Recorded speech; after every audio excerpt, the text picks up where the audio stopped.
chamado apóstolo de Jesus Cristo pela vontade de Deus, e o irmão Sóstenes, que é aquele está aqui, e provavelmente ele era um antigo governador ali, um comandante da sinagoga ali de Corinto. O que importa aqui não é o Sóstenes, mas o que importa aqui é o que Paulo diz e o que o Espírito dirige. No 2 diz assim, endereçado, a igreja de Deus que está em Corinto, aos santificados em Cristo Jesus, chamados santos, com todos os que em todo lugar invocam o nome de nosso Senhor Jesus Cristo, Senhor deles e nosso. O que Paulo está falando aí? Que nós na igreja somos santos. Aqui só? Não, em todos os outros lugares onde o nome do Senhor é propagado, em todos os outros lugares onde invocam o nome de nosso Senhor Jesus Cristo. Pastor, mas você é presunçoso, quer dizer que nós somos santos? Eu estou dizendo para você que não somos santos porque nós podemos, não somos santos porque queremos, não somos santos porque é assim que nós somos, não, nós somos santos porque nós somos santificados por Ele. Porque ninguém aqui é santo, você não consegue, se tem uma coisa que você não consegue na vida é se santificar, nós somos santificados por Ele. Sede santos porque o vosso Pai é santo, mas como a gente consegue isso? Alguém aqui consegue ser santo? É muito difícil, irmãos. É muito difícil. Muita gente fala assim, na frente dos irmãos é mais fácil. Não, eu vou te dizer o contrário. Aliás, eu estou sempre na contramão. Não é verdade? É muito mais difícil você ser santo quando você está sozinho. Sozinho. Onde ninguém está te vendo. Onde você e Deus, aliás, você não tem nem noção que Deus está ali, porque a gente pensa que você está, né? Uma vez um irmão chegou e falou assim para mim, olha, pastor, em 4 paredes vale tudo. Eu falei, não vale não, porque Jesus está lá dentro. Ou você esqueceu que Jesus passa as paredes também? Então, da onde nós vamos nos esconder do nosso Deus? Longe, nas alturas, nas profundidades, não tem onde se esconder de Deus. Os olhos de Deus estão em todos os lugares. Então você nunca está só. Mas quando nós não estamos perto de alguém, a tendência de nós errarmos ou pecarmos é muito maior, sabe, irmãos? Porque você não tem ninguém vendo mesmo, tanto faz. Parece que ninguém vai ser testemunha disso. Então nós relaxamos, fazemos isso, sabe? Parece que o ser humano é assim, o relaxar das coisas. E pensamos que Deus não está olhando e não está vendo, e Ele está presente. Ele está vendo o que fazemos. Porque o homem, quando ele não é identificado, então ele fica atrás das... Tem um ditado que diz assim, à noite todo gato é pardo. Quer dizer, tudo é a mesma coisa. Tudo é confundido, isso que eu quero dizer. À noite tudo passa, quer dizer, no escuro, onde ninguém identifica. Há muito tempo atrás, pregando aqui, e isso aconteceu também há muito tempo atrás, ainda quando eu estava na faculdade, não é isso, irmãos? E nós estávamos falando sobre revelação e tal, onde as pessoas se revelam, onde elas se soltam, onde elas começam a ter a liberdade do erro, sabe? Ninguém está vendo. Mas é fato. Eu estudava na PUC, na Universidade Católica, da PUC, né, na Pontifícia aqui em Perdizes, e nós tínhamos uma aula magna. A aula magna é quando juntava todo mundo numa classe só, para um professor mais ou menos mais famosinho, vinha lá, ele não dava uma aula para cada classe, ele juntava tudo, dava uma aula só e ia embora. Você vê como isso é antigo, o professor que fez isso era o governador Franco Montoro, né? E ele estava dando uma aula para a gente lá. Ele dava aula ele era advogado, então ele dava aula de direito, não ia nada, ele ia fazer propaganda política. Então juntava todo mundo no Tuquinha, que o Tuca é o Tuquinha, o anexo. Então nós estávamos no Tuquinha, tudo ali, juntamos 5, 6 classes de administração, e o Franco Montoro dando aula, né? Irmãos, todo mundo muito correto, todo mundo muito educadinho, todo mundo muito disciplinado, mas começou uma chuva e tal, parece que está bom da serra, trovejou, o que aconteceu? Apagou a luz. Ficou aquele breu, aquela escuridão. Irmãos, onde havia disciplina, onde havia respeito, onde havia quietude, onde todo mundo estava ali quietinho, um engraçadinho deu um fio-fio lá, um assoviozinho, o outro já mandou, cala a boca, o outro falou, cala a boca você, sua mãe, não sei. O outro começou, irmãos, deu 30 segundos, aquilo estava numa balbúrdia, ofensas de lá para cá, xingamentos de outro para lá, coitado das mães, é mãe daqui, mãe de lá, e foi um fiasco. Por quê? Porque tinha-se a noção que ninguém estava sendo identificado. Então o homem faz isso, né? Por isso que eu digo, irmãos, que a multidão, já preguei isso aqui várias vezes, a multidão é um perigo. É um perigo, porque você não controla a multidão. Por quê? Porque a multidão se torna anônima. Então ninguém, lincharam um lá, pegaram outro lá, quebraram o banco, fizeram, o que aconteceu? Não sei, era uma multidão. Não se dá nome, não se identifica.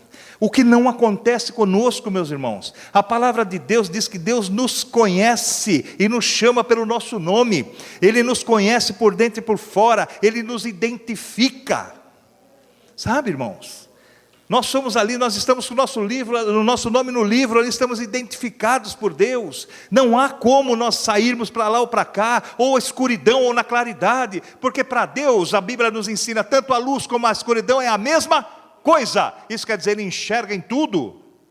Mas o homem é assim, né? Quem já não presenciou isso? Nossa, é uma multidão. Você quer ver? Eu lembro quando a gente estudava na época, a criançada saía para ir para zoológico, ou saía para ir visitar não sei o quê, aquele ônibus, geralmente era um ônibus caindo aos pedaços, e o que acontecia? Entrava aqueles, né? Turma de criança, todo do ginásio na época, a gente entrava naquele ônibus, virava um pandemônio ali dentro, irmãos, porque juntava todo mundo, a turma ia dando cusparada nos carros que passavam, fazendo batuque, na janela pendurado, quer dizer, a multidão, quando você junta com tudo isso, é muito difícil controlar. Só um controlava a multidão, só um pregava para 5 mil, 10 mil assim, irmãos, e depois disso ainda alimentava todo mundo. Só um. Porque a multidão é muito difícil de controlar. Então, irmãos, a igreja do Senhor, ela é tratada como santos, em todos os lugares que o nome do Senhor é invocado. Então, mas pastor, não é muita pretensão eu me chamar? Não, não é não, porque o teu pai é santo, o Senhor da tua vida é santo, o dono da cabeça dessa igreja é santo, nós somos santificados por Ele. Se fazemos alguma coisa errada, meus irmãos, a Bíblia diz: se arrepende e volta novamente. Mas nós temos que buscar santificação, sim. Não é aquela santificação hipócrita, não é aquela santificação assim, onde você fala, não, eu sou santo, não faço isso, não me condeno. Não, mas é buscar o acerto, sabe? A gente começa a fazer algumas conjecturas, a gente, sabe, às vezes idolatra as pessoas, né? Idolatra as pessoas, coisas bobas, que a gente pensa que a pessoa não erra, a gente pensa que a pessoa não, lógico que erra, pastor erra, a ovelha erra, nós todos erramos, nós todos temos dificuldades em manter 24 horas, meus irmãos, ali na santidade de Deus é difícil. O diabo sabe disso. Então você sai de manhã, você faz sinal, o ônibus não para. Vai. No primeiro ainda você, glória a Deus, não sei o quê. Tá. No terceiro você já está, meu irmão, fervendo. Você sai de carro, o camarada dá uma fechada em você, sabe? Você logo perde a estribeira. Quer dizer, o inimigo fica tentando estar ao nosso derredor para isso. Para quem? Para tirar a tua santidade, para fazer com que você erre, para fazer com que haja em você um deslize diante de Deus. Porque Deus, quando olha para você, ele fica, eu ia falar que Deus fica orgulhoso, talvez não seja esse o termo, né? Mas Ele se agrada de você. Quando as pessoas acertam, Deus faz menção deles. Quando o inimigo estava na presença de Deus, ele virou para o inimigo e falou: Satanás, viste lá o meu servo Jó? Olha como Deus se agrada. Ele se agrada do teu acerto. Ele se agrada quando você se esforça para estar na santidade. Ele se agrada quando nós nos desviamos do mal. Ele se agrada quando nós saímos da aparência do mal. Ele se agrada quando você pode até não conseguir, mas Ele olha o teu coração e vê que você está buscando, está se esforçando para acertar. Isso agrada a Deus. Agrada. Ó, Satanás, você viu meu servo Jó? Ó como ele procede. Deus, né, tem essa alegria de ver o filho obediente. A Bíblia diz assim: é melhor você agradar a Deus do que o mundo. E para agradar a Deus nós temos que estar na obediência, fazer as coisas certas. Não se engane, o Senhor não vai ter por inocente o culpado, meu irmão, seja de dentro da igreja ou de fora dela. A igreja, você estar na igreja, não quer dizer que você está apto a fazer o que você deseja, muito pelo contrário. Você está na igreja, você não tem ali um aval de Deus, olha, pode fazer qualquer coisa que você já é um salvo. Não, a Bíblia diz, meus irmãos, que na igreja tem o joio e tem o trigo. E tem mais, às vezes oramos e não recebemos porque pedimos mal, sabe? Eu orava assim: Senhor, tira quem atrapalha da igreja, Senhor. Eu orava mesmo, falei: Senhor, tira, quem não está sendo bênção, afasta, porque uma maçã podre acaba estragando a caixa toda. Até que um dia o Espírito Santo de Deus falou: para de pedir assim. E eu fui na Bíblia e li lá que é o joio e é o trigo. E sabe o que Deus manda fazer? Nada. Você suporta. Ele no final é que faz a separação, não somos nós.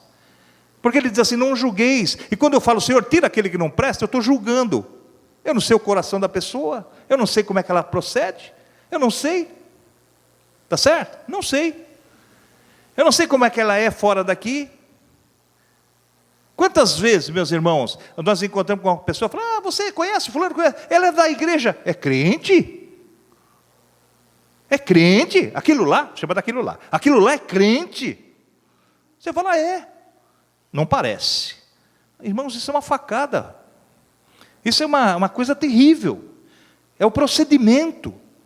Quer dizer, não é possível. E quando você, olha que engraçado, nós falamos em santidade e falamos da nossa necessidade de sermos santos. E quando cobram de nós a santidade? Pode passar 10 cachaceiros caindo pela rua, cambaleando lá. Está tudo muito bom. O cara, é nós, não sei o quê, tudo uma felicidade. Passa um servo de Deus cambaleiro e fala: é crente, olha lá, está vendo? É terrível isso. Por quê? Porque foi feito isso que nós temos que ser, e nós temos que ser mesmo os exemplos. E o mundo nos cobra. O mundo nos cobra isso. Estou falando com moças e moços aqui que são cobrados. O cara faz um negócio, mas você não é crente? Olha quem está falando, o imundo está falando para você: você não é crente? Não é bom essa sua procedimento. Não é bom. Eles nos cobram. Por quê? Porque a palavra de Deus diz que nós somos luz no mundo. Porque a igreja é o corpo de Cristo. Porque esse mundo aqui não acabou ainda, porque existe ainda o corpo de Cristo orando. Existe ainda justos orando. Existe ainda quem dobra o seu joelho e pede com fé. Por isso é que não acabou ainda. Por isso, sabe, irmãos, que as coisas não andam. E a igreja do Senhor é até taxada, é perseguida. É isso, é aquilo. Por quê? Por culpa nossa. Porque nós vemos, meus irmãos, um cidadão que ele é presidente da Assembleia aí, esse cidadão mesmo, que diz que é pastor da Assembleia, ele é. Começou a fazer algumas coisas, começaram a cair sobre a vida dele, já meteu o pé pelas mãos, já é ladrão, já é não sei o quê. Quer dizer, nós mesmos começamos a manchar o corpo de Cristo. Começamos a mutilar o corpo de Cristo, porque nós somos o corpo de Cristo. E quando erramos, mutilamos esse corpo. Jogamos o nome do Senhor na lama. E é isso que está acontecendo. Nós vemos coisas na internet, meus irmãos, coisas terríveis, de servos de Deus, ou pseudo-servos de Deus, de igreja que não participa, não é o corpo, para mim aquilo não é corpo de Cristo, não. De jeito nenhum. Cada coisa absurda, sabe, irmãos? Absurda. E depois não quer que as pessoas falam. Onde nós vamos parar? Uma igreja séria está difícil, irmãos. Está muito difícil. Difícil encher esses bancos aí pregando o que eu estou pregando. Muito difícil. É mais fácil fazer o sorteio de um carro aqui, que umas fazem aí, ou chegar, vem cá e tal, e ripa para lá, e ripa para cá, e tudo vai, e só fala, mas não acontece nada não. Não acontece nada não. Tinha umas pessoas aqui, que era da nossa igreja, não é mais. E muito trabalho, meu Deus, fui visitar em hospitais, foi uma família que ajudamos, que corremos, gastamos e nos desgastamos, e tal de coisa, né? O normal que a gente faz com todos, mas especialmente aquela foi mais específico. E eu estou na minha casa, né? Sabe aqueles dias que você chega à meia-noite, então você vai jantar, você come assim, igual um pastor, come, e depois você não pode, então eu falo assim, eu vou dormir cedo, você liga a televisão, 1h da manhã mais ou menos, e eu coloquei na igreja Renascer, e coloquei lá no culto, né?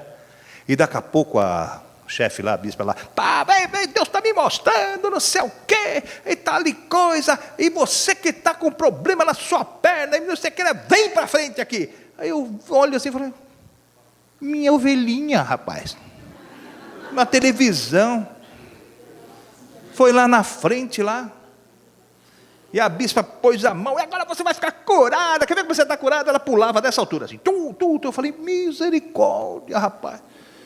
Orei com ela essa semana, uma choradeira, e socorre os filhos, socorre o marido, socorre ela, e socorre não sei o quê, e aquele trabalho e não se firma, e não sei, e na televisão, uma bênção, rapaz, pulava, e tal. Eu falei, e agora? Eu fiquei quieto. No meu coração, uma facada, sabe? Falei, Senhor, tem misericórdia. Será que eu não estou conseguindo libertar a vida dela?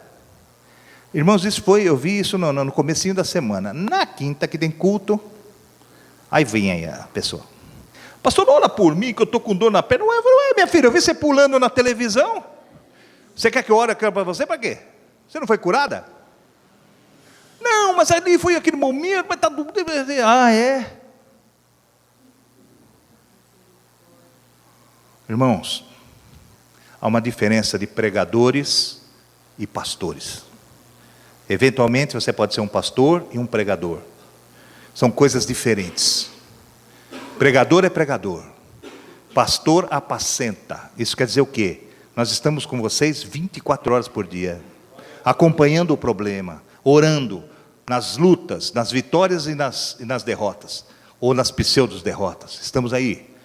Quando não dá certo, estamos juntos, sabe? Eu falo, dizem de mim que eu sou um pouco egoísta, que eu não dou o domingo, não dou o púlpito para a gente de fora pregar. Tem razão, sou mesmo. Não dou mesmo para qualquer um. Não dou. Porque vem um missionário qualquer, uma missionária qualquer, que eu não tenho nada contra, mas vem aqui, fala, a igreja é um alvoroço, ela põe tudo que, sabe... Porque Deus fez, porque Deus está dando, porque você faz a sua... Agora, que culto, e ela vai embora, não volta nunca mais. Aí fica 3, 4, 5 meses para eu consertar tudo de novo, para as pessoas entrarem no eixo tudo de novo. Sabe, irmãos? É muito difícil isso. Porque pregar, falar, é muito fácil. Quem assistiu à televisão falou... Puxa, que poder, hein? Pô, libertou, está liberta. Tá. Na quinta-feira estava aqui com o mesmo problema para orar. Então, precisamos estar atentos, toma cuidado. Você não pode negar o que você tem ouvido e tem visto, mas quando é de Deus. Toma cuidado que tem um monte de papagaiada por aí. Sabe? Coisas que acontecem. Entenderam, irmãos? Então, nossa igreja tem tido, sim, obra de Deus e grandes milagres aqui. Tem tido aqui, grandes milagres. Tem milagre aqui que era digno de passar na televisão mesmo. Mas não estamos aqui para isso. Estamos aqui para nos alegrar com as vidas que recebem. nas vidas que são abençoadas, das vidas que estavam mortas e Deus reviveu. Não é assim que Deus faz? Então é assim que funciona o corpo da igreja. É a igreja de Cristo, que não pode ser cheia de firulas, não pode ser nada disso. A igreja de Cristo, ela é adornada, ela é ataviada, quer dizer, bonita, bem feita, mas ela é também imaculada. Né? Imaculada. Então essa é a figura da igreja. Né? Lá em Efésios capítulo 4, um texto que nós já passamos por ele algumas vezes, fala da igreja, né? Efésios 4, 15 e 16, diz o seguinte aqui, a palavra de Deus, vou ler para você, né? Antes, seguindo, eu vou ler o 14 para você entender. Para que não, estou lendo Efésios 4, 14, 15 e 16. Para que não sejamos mais meninos inconstantes, levados em roda por todo o vento de doutrina, pelo engano dos homens que com astúcia enganam fraudulosamente. Então vamos lá. Para que não sejamos mais meninos. A Bíblia diz assim, antes você era menino, você pensava como menino. Agora você é adulto, pensa como adulto. Você cresceu. Então você não é levado com qualquer coisa. O que é a criança? A criança é uma criança inocente, sem nenhuma assim, sei lá, ela é fácil de se levar. Você dá um docinho, uma balinha, né? Não é verdade? Você consegue conduzir.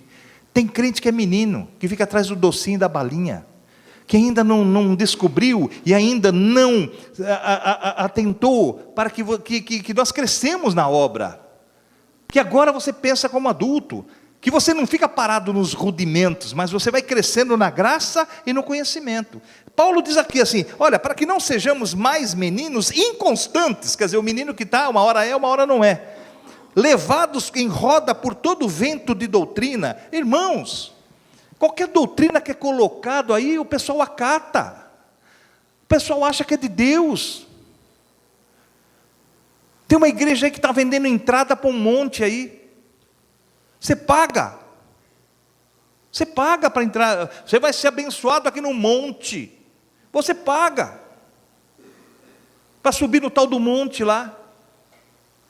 De vez em quando, daqui a pouco vão colocar catraca na porta da igreja e cobrar entrada. E a coisa está assim. Nesse famoso aí, ali na... Esse grande aí que todo mundo vai, paga. Você pensa que entra de graça? Que isso? Onde nós estamos? Desde quando o corpo de Cristo tem preço?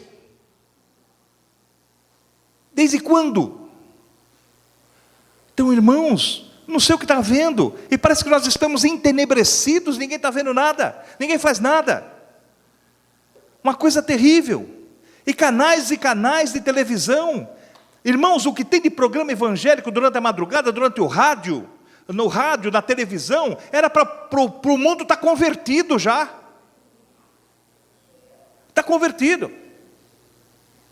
Às vezes você quer, desculpa eu falar, eu sou crente, eu gosto de ouvir as palavras, mas às vezes está tão irritante, você quer achar uma música no rádio, você não acha. É um esbaforido do outro lado, é o outro dando o número da conta, é o outro, sabe, é assim. E o outro é o xiri, canta laramá e laravém, e trai pé não sei do que, e papapá, e grita, esbafa, sabe. Uma pessoa que nunca ouviu isso lá, liga o rádio, faz isso, tudo louco. E vamos dizer para eles que não são. Não é assim.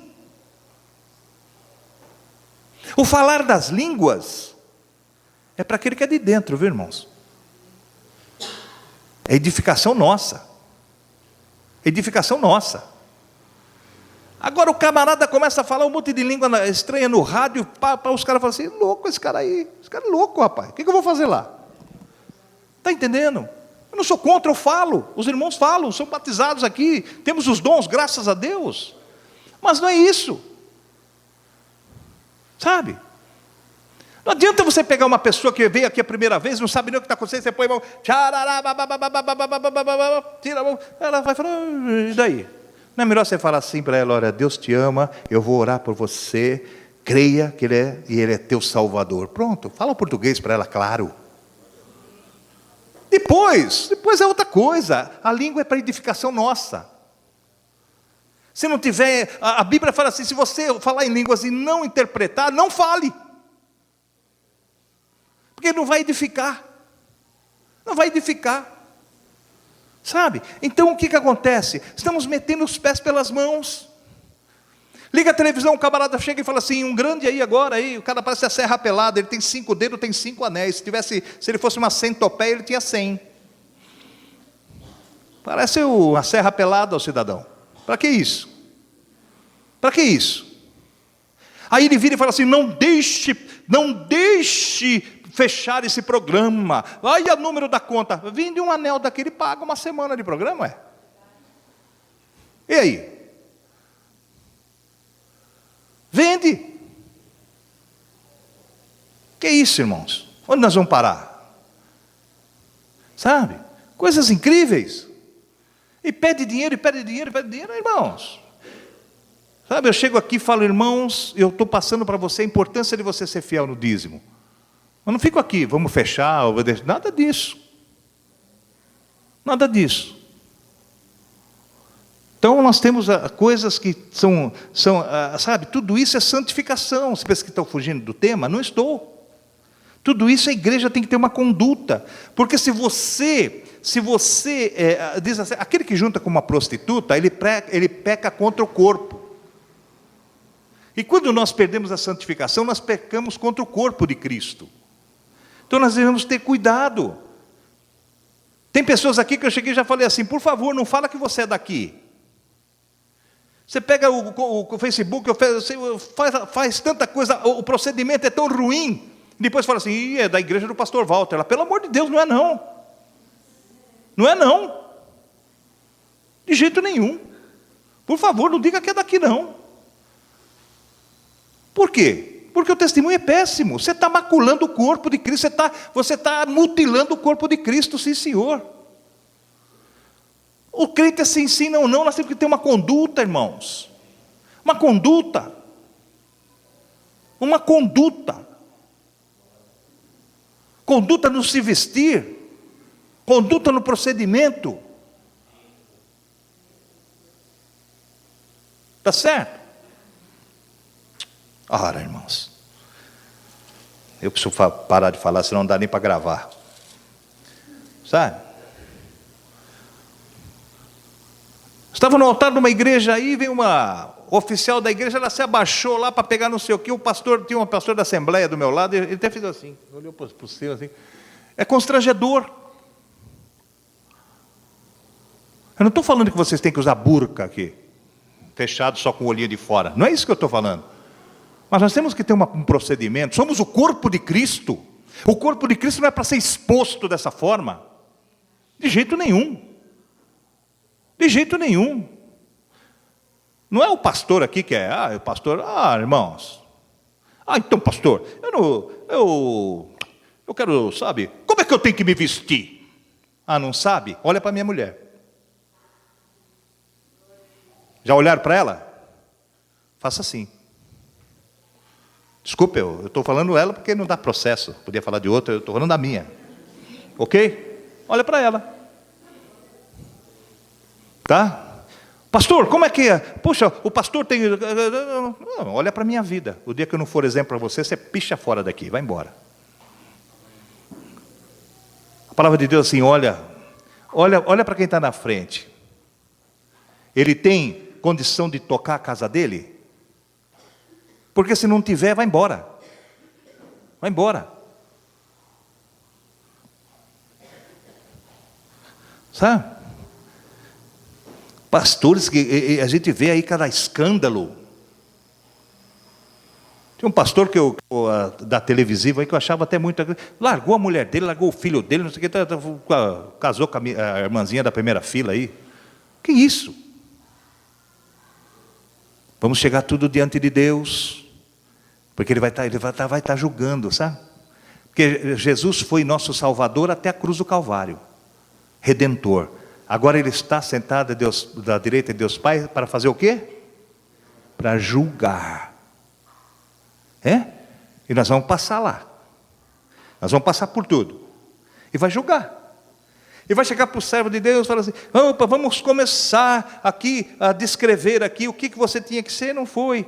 Então, aqueles que, eu estou que nem aquela, né? Gideão tinha 30 mil, falou assim: quem está com medo? Foi embora 22 mil, né? Agora tem uns pastores que o camarada chega assim, o senhor vai falar assim: bom, vamos começar com a lista, marido de uma só mulher. Ih, foi 10 milhões para fora. Pensando que adultério é brincadeira? Está pensando? Deus deu uma palavra um mês atrás aqui de 3, ó. Certo? A turma pensa que está brincando. Pensa que eu venho aqui, eu venho no Rodoanel falando: eu vou chegar lá, vou falar isso. Vou pegar eles assim, assado. Acho que eles pensam que eu venho no Rodoanel pensando isso.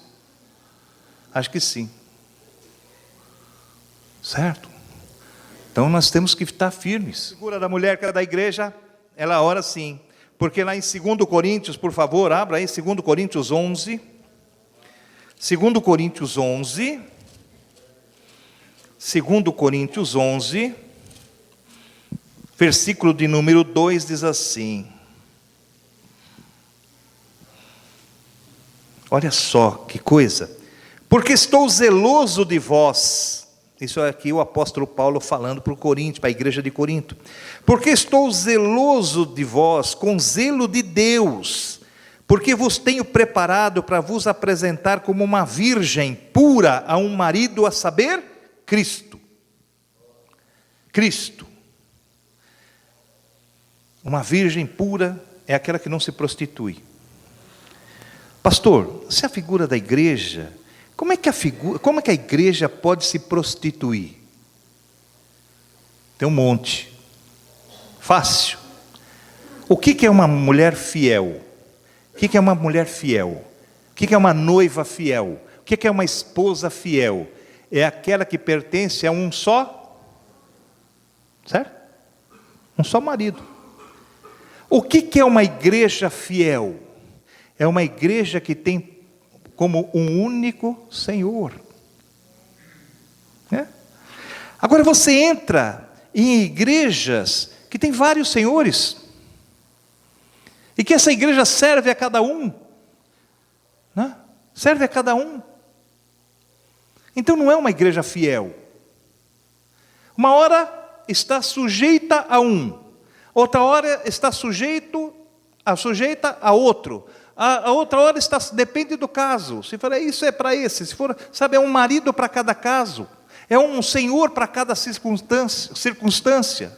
Então, irmãos, a igreja fiel é aquela que tem um só Senhor, um só Espírito, uma só fé, uma só palavra. Oh Deus, um só Senhor, um cabeça só. E Ele não divide a glória dele com ninguém. Isso é a igreja fiel. Agora tem a igreja aí que, sabe, tem o dia desse, o dia daquele, quer dizer, pelo amor de Deus, quantos senhores tem na vida? Está entendendo que é uma igreja que não é fiel? Ou igreja que divide a glória de Deus com homens, com situações. Isso não é fidelidade. Fidelidade é um só Senhor, há um só mediador, há um só Espírito, sabe, que dirige todas as coisas. A igreja precisa ser fiel a isso. Não dá, não se pode. A prostituição, ou prostituir-se com imagens, não pode. Uma hora você adora um, adora outro, adora outra, adora aquela, adora aquele. É uma confusão. Para quem pedir? Para quem pedir? A graça, um dia o apóstolo Paulo chegou ao Senhor e disse que ele tinha um espinho na carne. Um espinho na carne. E que por 3 vezes ele orava a Deus para que tirasse isso. Você fala, mas só 3 vezes? Eu não sei se foi 3 vezes na última hora, na última semana, no último minuto. Ele não diz isso, ele falou que por 3 vezes ele já tinha pedido. E Deus disse a ele, olha Paulo, ele não falou, olha, o espinho é esse. Não, ele falou assim, Paulo, a minha graça te basta. É duro ouvir isso, né, irmãos? Então, para que a graça de Deus nos baste, nós precisamos entender o que é a graça de Deus sobre nós. a dádiva de Deus sobre nós. Então nós temos que entender que é pela graça que somos salvos, por meio da fé. É pela graça, que é de graça sobre nós, a dádiva, o presente de Deus. A graça é o cuidado de Deus. Tudo isso sobre a nossa vida, sabe, irmãos? Então nós temos que entender isso. E o espinho na carne? Todos nós temos. Todos nós temos. Você imagina se Paulo não tivesse um espinho na carne? Que o espinho fazia o quê? Limitava ele. Ele não podia contra isso. Ele já tinha orado, pedido, é porque ele não estava conseguindo. Sabe, irmãos, tem coisas que nós não conseguimos, e Deus não permite que nós possamos adquirir essas coisas, tal, porque vai nos estragar, nós vamos achar que somos os maiores. E não tem. Não tem. Não vemos servos aí que quando ele começa, eu posso, sou eu que faço, a minha mão é aqui, só aqui que faz, só aqui que acontece. Demora um pouco de tempo, eu tombo na certa. Por quê? Porque ele perdeu a noção que somos dependentes do Senhor. Se Deus faz na nossa vida, amém. Se Ele não faz, não tem nada, irmãos. Não dá para fazer nada, absolutamente. Não tem como. Eles perdem a noção, achando que são os maiorais. Ninguém pode com a vida dos caras. E não é assim que funciona. Não é assim. O João Batista, meus irmãos, foi o maior deles todos. A Bíblia diz, o Senhor Jesus disse, não vai ter maior nascido de mulher não, é esse aí. E você olha para ele, o que nós temos de ver em João Batista? Absolutamente nada. Nem um milagrezinho ele fez. Nenhum. O que o João Batista fez de milagre? Que sinal o João Batista fez? A não ser de humildade. Eu não sou digno de amarrar as suas sandálias, não. Olha que atitude. Pregava no deserto, não era feito a multidões. Hoje ele deveria ser chamado o bicho do mato, aquele que está lá, sabe? Mas é o maior. Não é o maior aquele que está no estrelato. Não é o maior aquele que está na evidência. Não é assim, irmãos. As coisas de Deus são completamente diferentes. Os valores de Deus são completamente diferentes. Deus não se agrada com o hipócrita. Às vezes nós vemos uma pessoa erra, você fala, essa aí está condenada. Não, mas todos aqueles erros, você tem um que é pior do que todos aqueles, diante de Deus. Difícil de avaliar? Porque Deus diz que os pensamentos deles não são os nossos, nem os caminhos deles também não são os nossos. Então é difícil avaliar. Então, irmãos, precisamos tomar cuidado de ver o que nós estamos fazendo. Lá não precisa abrir não, mas Marcos 11 diz que a igreja é a casa de oração. É o lugar de oração, né? É o lugar onde as coisas, onde buscamos a Deus. Vamos lá abrir em João 13. João 13. Vamos lá. João 13. João 13 diz assim, a partir do 34 e o 35.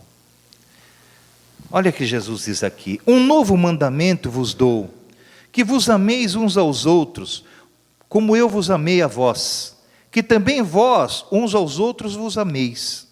Nisto todos conhecerão que sois meus discípulos, e se vos amardes uns aos outros. Se você amar um ao outro, você vai mostrar que você é discípulo de Deus. Se não, não é. Então você pode ser o maior pregador, a maior cantor, o maior tudo isso aí, mas se você não ama teu irmão, você não é discípulo do Senhor, não é filho dele não. Foi dito aqui hoje, o amor é o maior deles todos. Por quê? Porque o amor permanece. A profecia passa, as outras coisas passam, lembra que foi lido lá no texto que ele leu lá em Coríntios? Tudo passa, o que resta e o que fica e o que vale é o amor. Nós vencemos o mundo porque Deus amou o mundo de tal maneira. E por isso nós vencemos com Cristo. Cristo venceu e nós vencemos com Ele. O amor vence, irmãos. Então, nós devemos entender que se você não ama teu irmão, não adianta. Aí eu vejo, meus irmãos, um monte de crente que a língua arrasta no chão. Como é que vai ter o amor de Deus sobre a vida dele? Falam e fala, e fala, e fala, e fala, e fala. Irmãos, que coisa, vai morrer pela boca. Coisa terrível. Então nós temos, sabe, a igreja mais abençoada é aquela igreja, né? Se tivesse igreja só de mudo, não é verdade? Ia ser uma beleza. Mas o miserável ia aprender sinais e ia falar mal do irmão por sinais. Ele ia falar. Não é possível. Não é possível isso. Irmãos, se o irmão está errando, o que a palavra nos ensina? Você faz o quê? Ora por ele. Ora.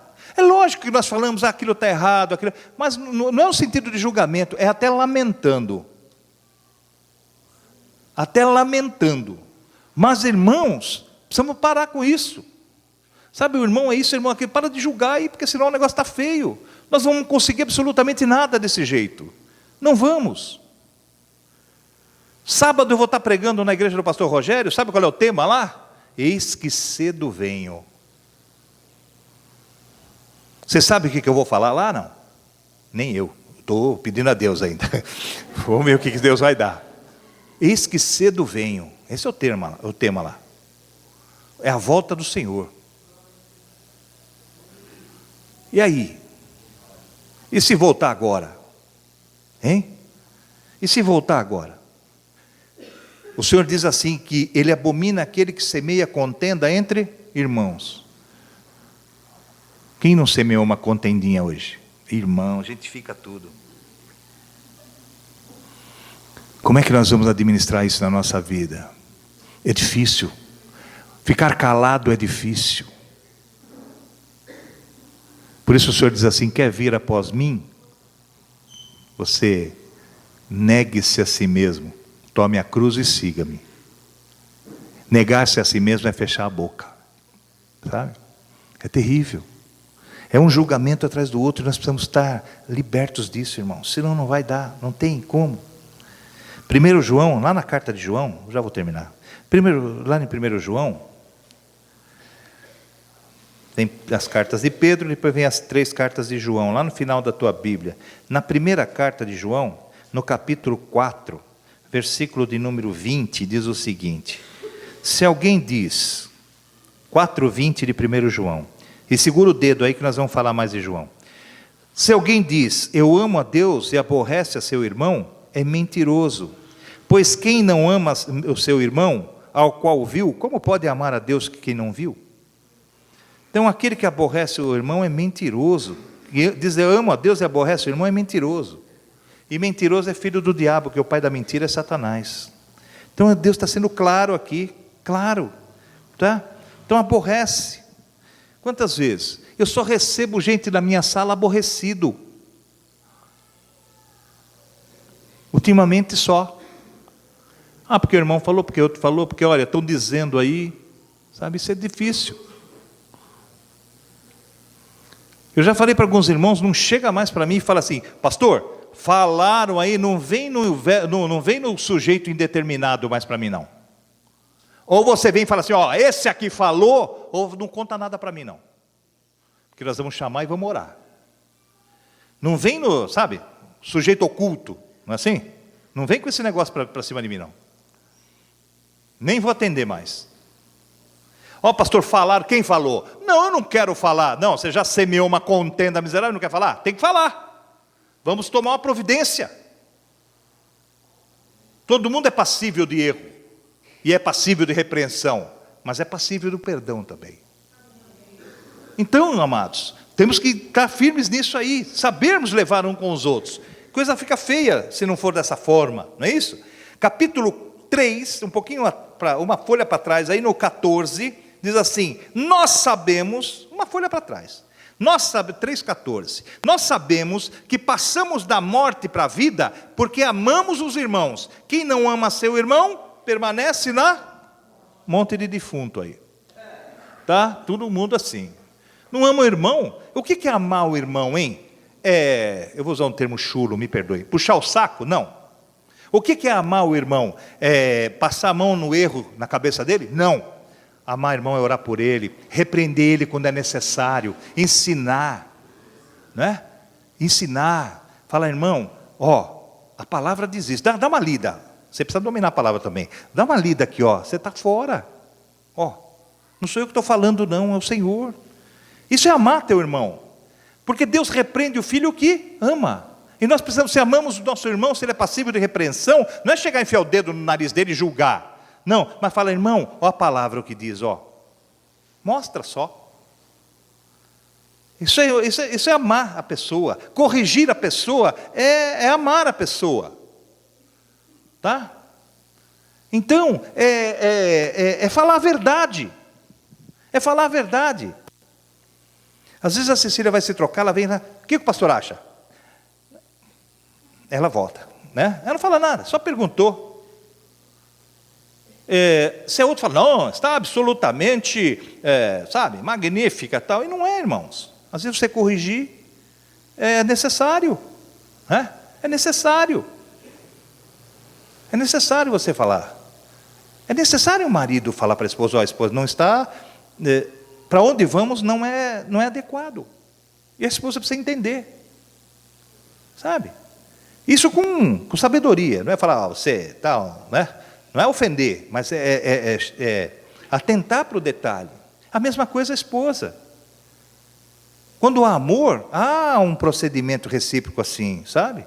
De você querer sempre o melhor. Tá certo?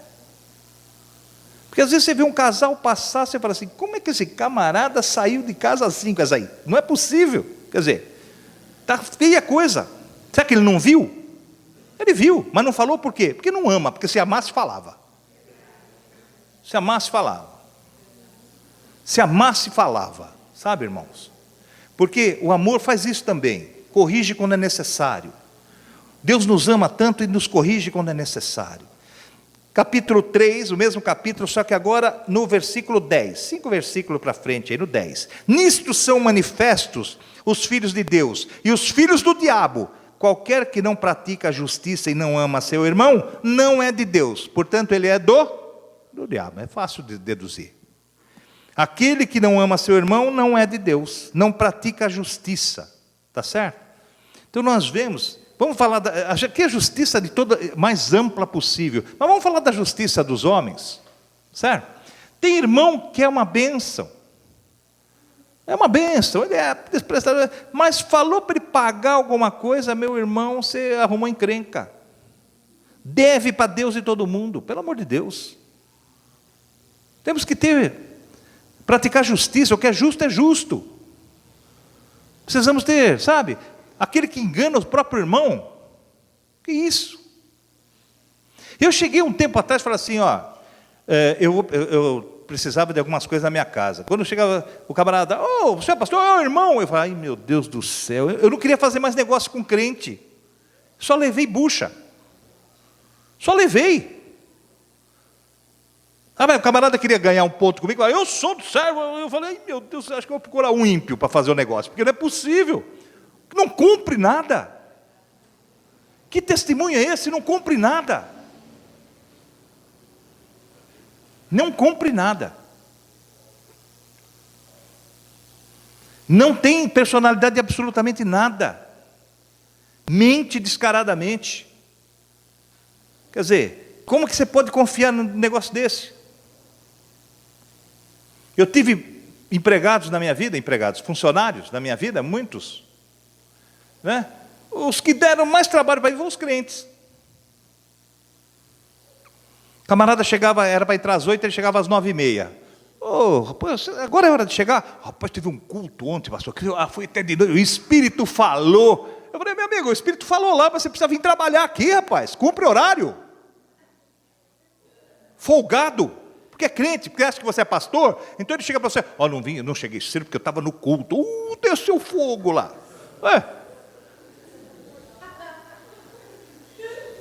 Está cheio. Está cheio. E eu com isso, que desceu fogo lá? Você precisa descer fogo às 8 da manhã, bater o cartão aqui, rapaz. Lesa o patrão. Empregado que não trabalha. Isso é ladrão, sabia? Hein? É ladrão. Porque você está ganhando para fazer uma coisa, você faça. Porque se você está lesando, isso é roubo. Sabe? Crente que fica fazendo, desculpe, mas crente que fica fazendo passeata para fazer greve. Onde está escrito isso na palavra de Deus? Vai trabalhar e ganhar o dinheiro com o suor do teu rosto, rapaz. Que greve? Participa disso aí. Isso é confusão, Deus não está no meio disso, não. Vamos reivindicar. Não reivindica nada, ora. Não sabe orar? Eu preciso ganhar aumento. Ora, dobra o seu joelho que vem aumento para você. Dobra o seu joelho que Deus vai pôr na tua mão o necessário. Não precisa ficar aí, companheiros e tal, e balançar o negócio aí. Para quê? Você tem uma arma, você tem um poder. Por isso que nós, sabe, se o crente fosse um pouco mais inteligente, ninguém podia com a gente, irmãos. Mas é que nós não usamos o que temos. Sabe?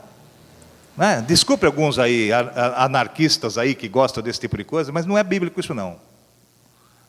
A Bíblia está dizendo que o crente é ordeiro.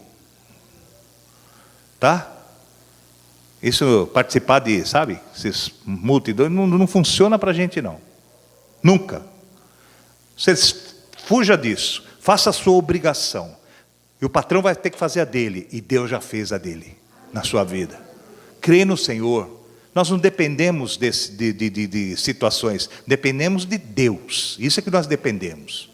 E é dele, é por ele. E todas as coisas vêm para que nós sejamos abençoados nisso. Tá certo? Eu só vou mais um só e vou terminar, tá? 2 Timóteo, um pouquinho para trás de onde você está aí. 2 Timóteo, falar um pouquinho só desse problema não, dessa situação da igreja. 2 Timóteo 3, eu pulei 2 páginas aqui, irmão. Não falei nada que estava aqui, mas tudo bem. 3 de 2 Timóteo, eu vou ler de 1 ao 6, diz assim, ó. Acharam Timóteo aí? 2 Timóteo 3. Diz assim: sabe, porém, isto, que nos últimos dias sobrevirão tempos trabalhosos. Você sabe que cada vez mais nós vamos ter que trabalhar mais no Evangelho, sabia? Não, pastor, mas o que acontece? Agora você fala na internet e alcança milhões, quer dizer, como se fosse mais fácil, mas não é. A Bíblia diz que haveriam tempos trabalhosos. O Senhor, lembra que eu preguei aqui, e vou voltar a falar dessa pregação que é ótima, mas da multiplicação dos pães, lembram disso?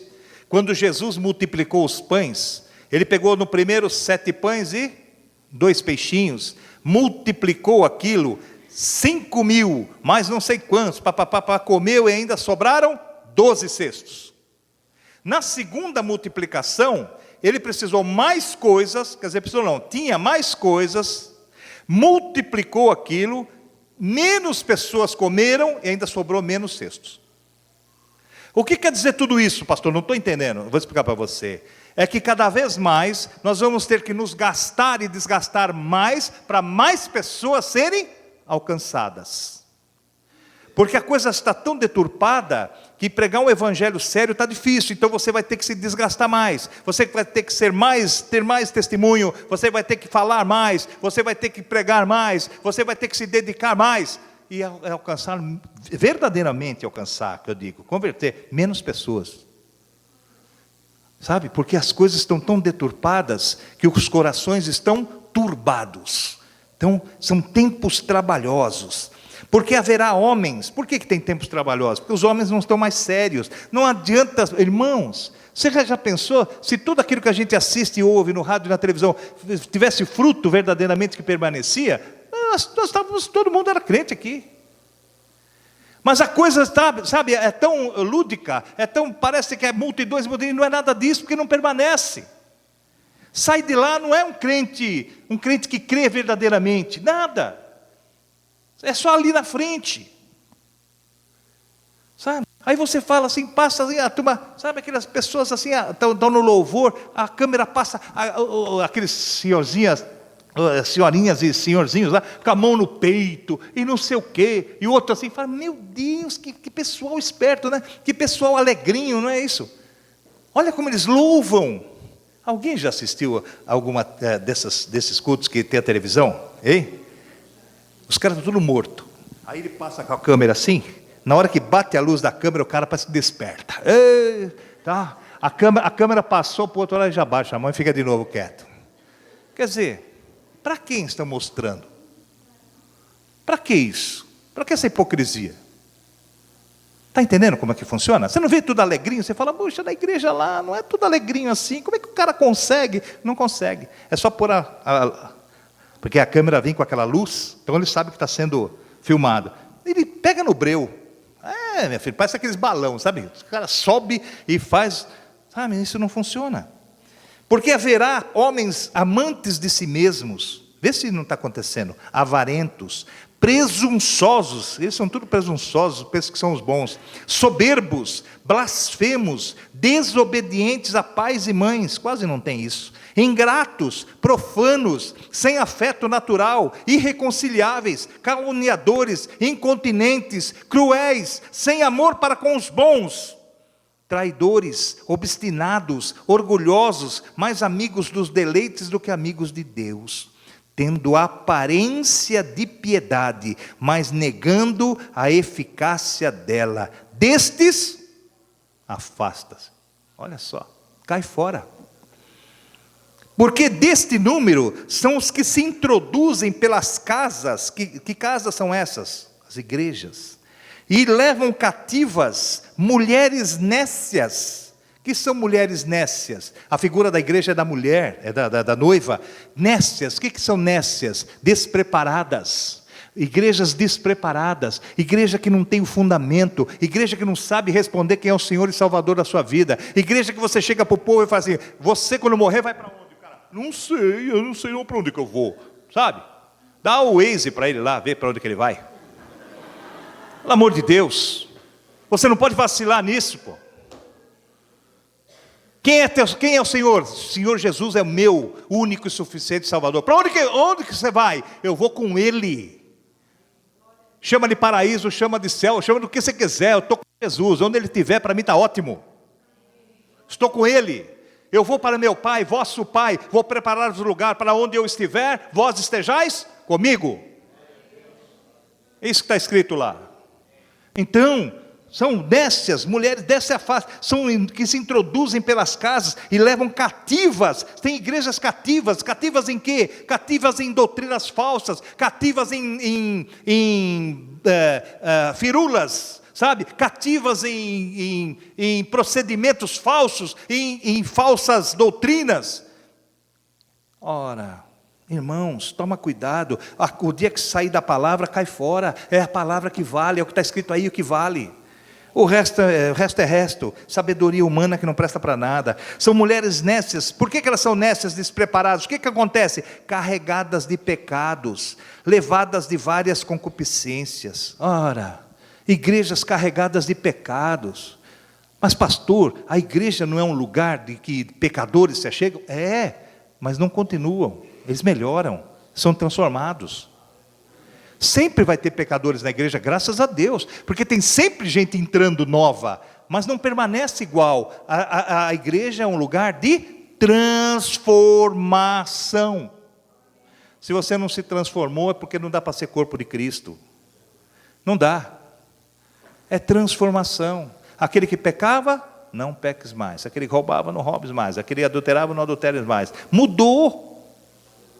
Não quer dizer que você possa cair, e quantas vezes cair, Deus vai te levantar. Ou se você percebe, faz assim, volta onde você caiu, levanta e continue a caminhada. Não é assim que Deus faz? Se você está em pé, cuide para que não caia. É que nós temos a possibilidade de cair, mas enquanto nós caímos e o Senhor estiver perto, Ele nos levanta. Agora, irmãos, sabe, tem que ter mudança. Não dá para você participar do corpo de Cristo sem ter mudança, sem você fazer jus à santidade, que Ele é santo, né? A igreja foi chamada, meus irmãos, para deixar o mundo e ingressar no reino de Deus, sabe? A igreja é essa transição, é você deixar o mundo e entrar no reino de Deus, é você entender qual é a perfeita, agradável vontade de Deus para nós todos aqui. A igreja está aí para isso, a igreja está aí para anunciar isso. A igreja está aí para tocar a trombeta, a igreja está aí para anunciar as boas novas, a igreja está aí como um lugar de transformação. A Bíblia diz assim, a igreja é o lugar onde se juntam aqueles que hão de se salvar, lugar de salvação. Essa é a minha responsabilidade e essa é a sua responsabilidade. Essa é a nossa responsabilidade. Na nossa vida e de mostrarmos aos que estão entrando novos agora que é assim. Então não podemos ter uma vida aqui e no computador lá outra. Não podemos ter uma vida aqui assim e no trabalho outra. Não podemos ter uma vida aqui assim e na escola outra. Não é compatível. Não é. Ou você é ou você não é. Olha, o Senhor deu chances a prostitutas, ela falou que precederão. Olha só. Deus deu chance ao ladrão da cruz, era um ladrão miserável, bandido. Mas Deus condena uma coisa chamada hipócritas. Chama de raça de víboras. Olha que coisa. Hein? Oh, pastor, eu nunca roubei. Amém. Eu nunca matei. Amém. Mas alguma hipocrisia aí? Está fingindo alguma coisa que não é? Então devemos estar cientes do que agrada a Deus e do que Deus olha para nós. Quando diz assim, olha, hipócritas, raça de víboras, as prostitutas vos precederão no reino. Isso quer dizer que prostituta vai entrar no reino se ela se arrepender. Mas o hipócrita, Deus vai... Abominação para Deus. Quantas vezes somos hipócritas? Quantas vezes, o que é hipócrita? Quer dizer uma coisa que é e não é. Cansado de ver isso, nós estamos vendo isso. Então, irmãos, não posso deixar de trocar a trombeta para você hoje aqui e falar, vamos mudar. Não quero trazer com essa palavra peso para você, ao contrário, quero trazer alívio para você. Porque Deus dá essa chance de você falar, Senhor, se até aqui eu errei, me ajuda a mudar agora. Se até aqui eu não te agradei, me ensina a agradar-lhe agora. Se até aqui eu meti o pé pelas mãos, endireita minhas veredas agora. Senhor, é a chance. O Senhor trouxe eu, você, todos nós aqui hoje para falar assim, sim uma saída, sim uma chance, quem muda, o Senhor que pode fazer isso na sua vida. Mas larga disso, sai fora daquilo, não te acrescenta absolutamente nada. Então, irmãos, eu quero dizer a você, que eu não estou medindo a igreja por tamanho de igreja e quantidade, mas eu peço a Deus que Ele me dê uma igreja, firme, que nós possamos pregar aqui a firmeza do Evangelho, não é muito não, Jesus confessou e falou assim, o meu povo meu rebanho que jeito é o rebanho do Senhor? Pequeno, o rebanho do Senhor é pequeno, meu irmão. Então, não é a quantidade não, mas é a qualidade. A oração do justo tem muito em seus efeitos. Um justo só faz um estardalhaço na oração, um só. Por causa de um, o Senhor não destrói uma cidade? Imagina, quanto nós somos aqui. Se nós estivermos firmes diante de Deus, quantas cidades nós estamos aqui salvando? Quantas nossas casas, quantos familiares nossos. Mas como que um familiar nosso vai crer se você não tem uma postura? Como que um familiar teu que você quer que ele aceite Jesus, ele vai aceitar se você não tiver uma postura mínima de mudança? Eu estava ouvindo uma pregação minha antiga aí, que eu estou vendo para a gente cortar e fazer as coisas aí, edição para pôr no Facebook. Eu estava falando isso. Como é que você quer pregar para o teu vizinho? Como é que você quer pregar para o seu companheiro da faculdade? Como é que você quer pregar para o teu companheiro do trabalho? Se a tua postura é uma postura podre, desculpe, mas é assim. Então você bate na mulher, faz uma anarquia, chuta teus filhos, faz um monte de coisa, fala um monte de bobagem, o vizinho está tudo ouvindo. Aí no domingo de manhã fala assim, vizinho, você não quer ir na igreja conosco? Não quer? Não quer aceitar Jesus lá conosco? O camarada olha para você e fala assim, para ser igual a você, eu vou não, rapaz. Vou não. Não quero ser assim, não. Está entendendo, filhos? Como a tua postura é diferente? Quando você fala uma coisa, você fala, mas eu vou na igreja. Sabia que você tinha alguma coisa diferente. Isso é bom, irmãos. Nossa, isso é melhor que feijoada. Nossa, que coisa boa quando alguém fala isso para você. Fala assim, hein? Eu sabia que tinha alguma coisa diferente em você. Não sabia o que era ainda. Então você fala, quer saber? Jesus. E Deus quer te usar assim. Corpo dele, membro dele. Nós somos membros de Cristo e membros um dos outros. Viu, irmãos? Está vendo algum teu irmão escorregar na maionese aí? Ora por ele, viu? Está vendo algum erro, tal? Ora por ele. Hoje à noite ora. Tem uma listinha. A Cecília é uma bênção. Ela tem um caderninho, está tudo anotado. É um caderninho, ó. E vai orando no caderninho ali. Faça isso. Não esqueça de ninguém. Vai pondo, né? Aqueles que te ajudaram e aqueles que te atrapalharam. Aqueles que dão paz do Senhor para você e aqueles que viram a cara para você. Tá certo? Façam isso. É um exercício. O corpo vai funcionar. E o inimigo vai ser envergonhado. Amém? Louvado seja o nome do Senhor Jesus. Quer ficar de